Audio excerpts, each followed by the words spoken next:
Good morning. Welcome to my Wednesday morning talk. And we're going to talk about the issue of anxiety. I'm Alicia Birong, CEO of Guided Choices and creator of the program ChatterGirls. I love to come here on Wednesday mornings and talk to you about different issues that are facing our kids. Guess what? We got quite a few. So because of that, we're going to take the whole month of to talk of the topic of anxiety. So all month we're going to talk about anxiety. I have a number of ideas, blogs for you to read to reinforce what I'm talking about today. Because I tell you things, and then you go, and what? How am I going to fix this? You're not alone. I love you all and I want to help you. And so today we're going to talk about mom. I got called in the class today and I was anxious and I was unable to answer the questions. Wow. Okay, so what are we going to do with that? Well, why is this happening for our child? And what can you do for it? You can do a lot of different things. And one of my favorite things is to don't panic. There are solutions. And we must find out first what the issues are. What are the issues when it comes to anxiety in the classroom?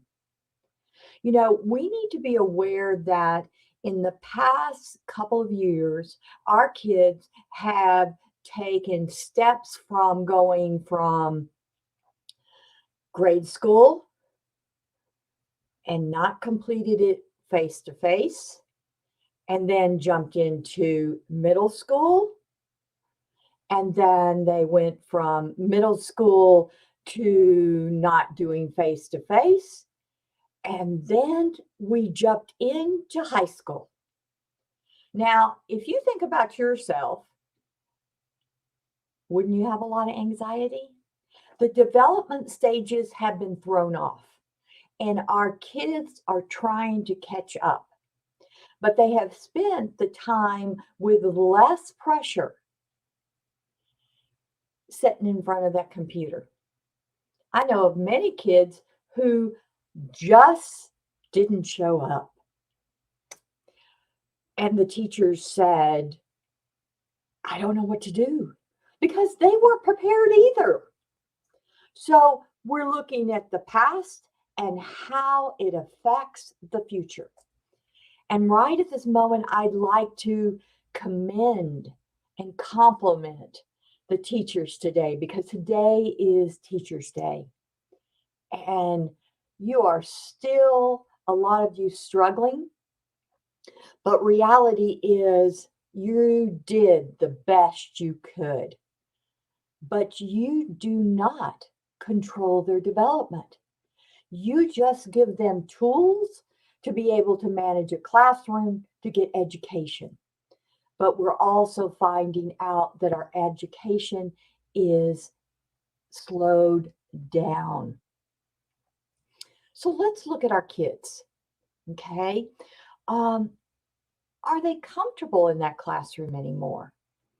Have you had that discussion before they even went back to school? Even if they were in class last year and maybe they've gone from grade school to middle school this year, and all of a sudden they're in a different situation. Some of them have new friends, some of them have new schools. So it's a matter of, it's not just about learning, it's about the emotional situation that's going on inside of them. And we really, really want to help them with that. But once again, do you have the time to listen and talk to your child about that? Are you aware of what's happening in that classroom? Are they laughing at them? Are they snickering? Are they just staring at them? How many of us like to be stared at? None of us. But those things are happening and they haven't had it happen for a number of years. And all of a sudden, they're in a situation with a classroom sometimes that they don't know anybody. And they have jumped in that emotional development because they didn't get to go through the process. You know, one of the great things about being in elementary school is that when you get to the last grade in your school, you get to be the oldest in the classroom. And then you go to the next step, which is you're the youngest in the classes. Wow. But there's development happening all through that last year to prepare them for the next year. And we have that with our middle school to high school kids too. So we really want to listen and be able to help them. And what is most important, in my opinion, is how they feel about themselves. We see anxiety get worse and worse when there is no confidence, that they don't feel comfortable in their classroom. They don't know anybody. Their teacher wants them to answer a question, and they're absolutely not going to be able to do it this time because they don't know anybody. And all of a sudden, when they get ready to answer, when they finally can answer, they lose their voice. And then they hear the chatter, the negative remarks. Not a good situation for these kids at all. Excuse me, I got some new glasses and they don't seem to want to stay on my nose.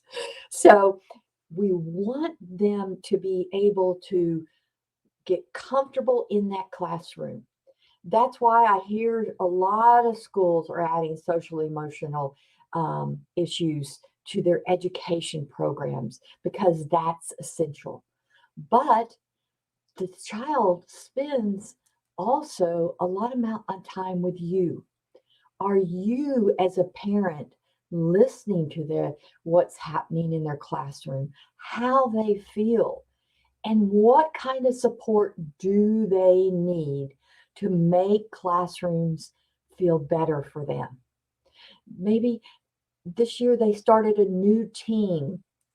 They're on a new soccer team, or they're on a new baseball team, or whatever.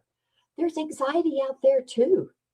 Because once again, it's a group of people, a lot of times they don't know. And those people are supposed to be part of their team. But it takes time to make a team, just like it takes time to make friends in a classroom. So when your child comes home from school or at the end of the day, when you talk about how was your day, ask them the questions. Did you feel good today? Did you make a new friend? Did you talk about something that was important to you? Did you have an answer for a question and you didn't answer it because you were afraid of the other people in your room? You know, this development happens early on. We see it when we take our kids to preschool and we go to leave them and they show us the biggest anxiety of all, which is screaming bloody murder for you, mom or dad, and realize you're changing their lives. And as time goes, that changing keeps on happening and that development keeps on happening. But they become more and more control of their emotional thoughts and how to answer them for themselves. They still need you, though. No matter how old they are, they need you. They need you to listen and to be involved. Because the person that they're most likely talking about is their friend who they tell everything to. But remember, you're the parent. You offer the guidelines. You offer solutions because you are a part of this journey. and you are a major part of it.